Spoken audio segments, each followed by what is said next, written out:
I'm also aware that right now we have 30 second rounders that don't have a contract.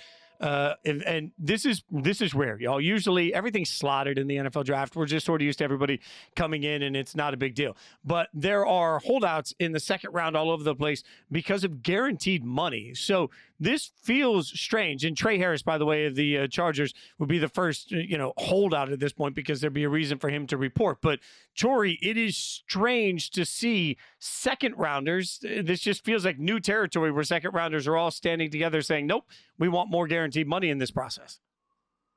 I definitely think it's unusual. And what happens is once someone gets a level of guarantees, the agents and the players of all that, the other players in that round are like, oh, well, then should we be getting the guarantees? I think part of this to me is that it feels like, oh, there's all these holdouts, but there's not actually holdouts because they're still showing up a lot of times. They're just not necessarily signing their contracts. Or if they're not showing up, they can show up without signing their contract.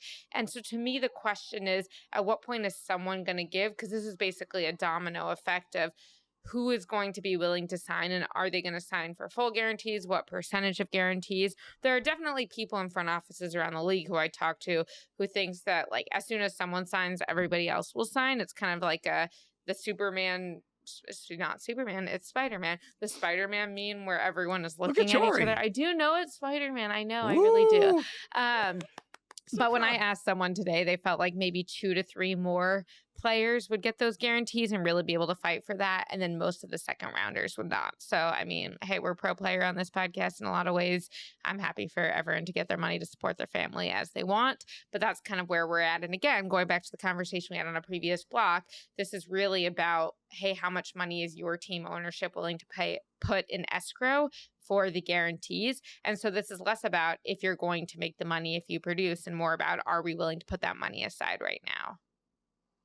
Wait, so multiple NFL teams, without ever talking to each other about it, are fighting players about guaranteed money? That can't happen. Come on. Frank, you could argue this is the opposite, that the teams are hoping to do it the way that they've done it for a long time. And the agents are actually saying, no, let's all band together and not sign these contracts. It is true. It actually is true. And no agent wants to be the one. I mean, that's where it happens here. No agent wants to be the one where, you know this, Jori, and I do too, that agents go, when they're trying to sign these college players, they're saying, well, look, you don't want to sign with this agent. He agreed to this deal back when we were all trying to fight for guaranteed money. His client didn't get the guaranteed money that I got, my guy, and that's how it goes. And that's what's holding a lot of this up, I believe, anyway.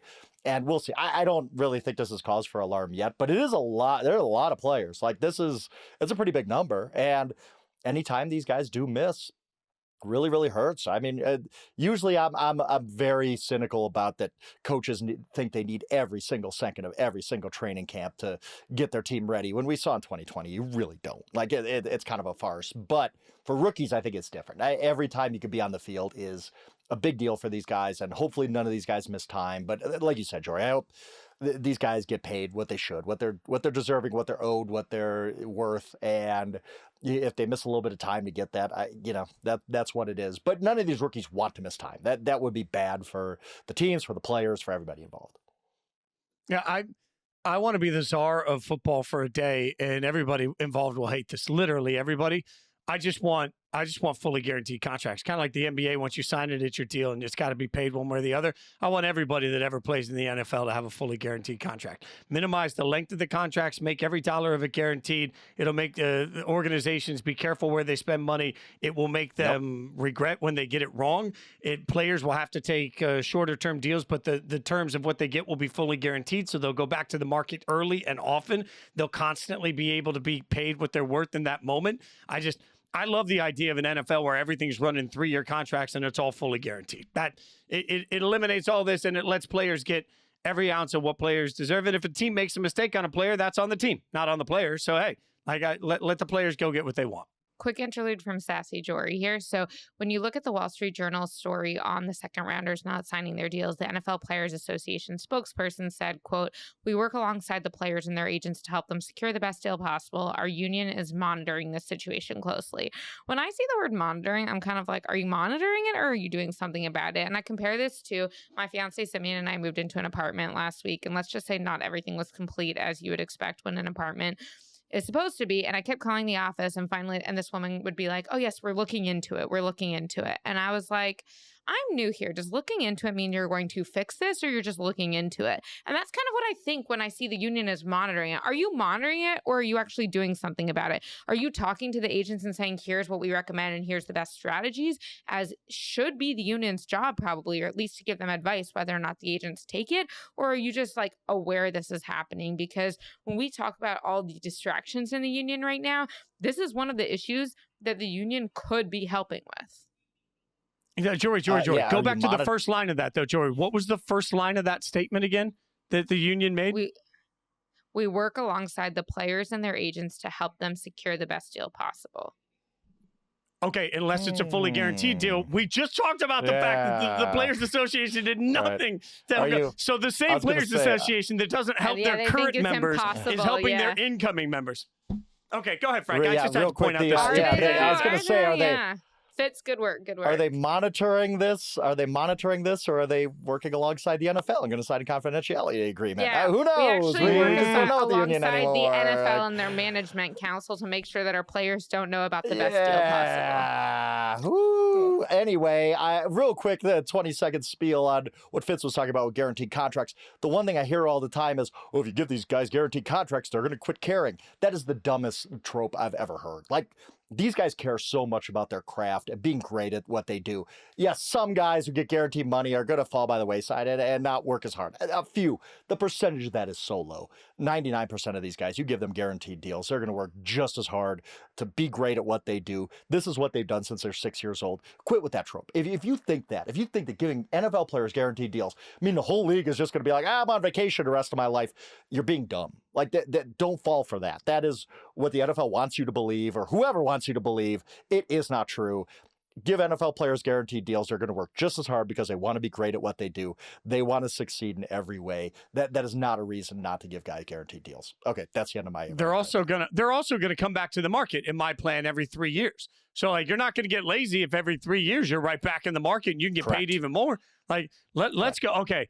So then there is one player situation that we only have one of this year, Trey Smith, the only franchise tag right now this year. So at this point, Trey Smith has until this afternoon as we tape it to sign, figure something out, or he will be franchised for the course of the year. Guys, the fact that we have only one person making it this far, does that signal in some ways, Jori, that the franchise tag is actually working here? Because, I mean, we're seeing it. When it's utilized, it typically leads to long-term deals. Everybody seems to be getting fat and happy on something that we seem to want to make controversial constantly.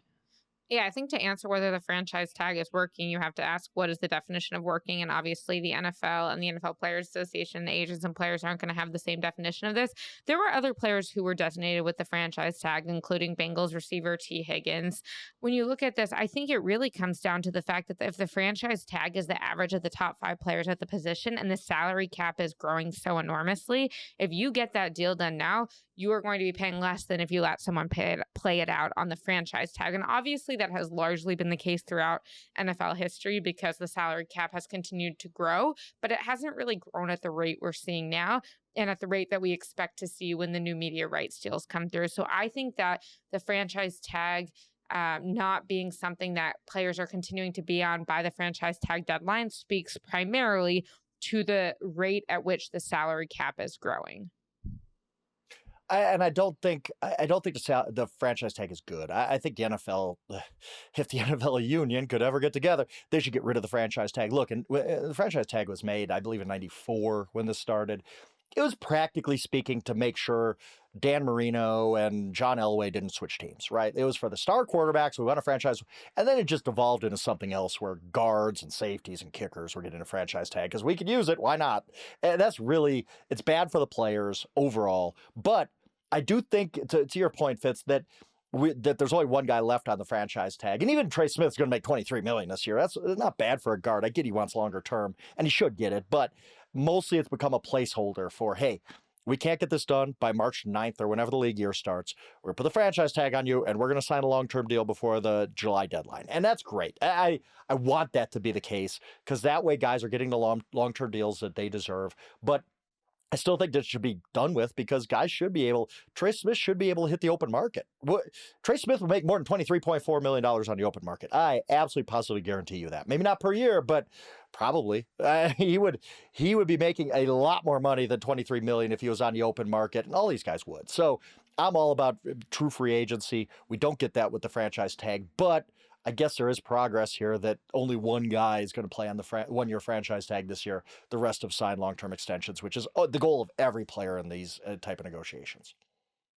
Well, and I will reiterate, the franchise tag continues to exist because it only impacts 32 players out of 3,000 that they represent.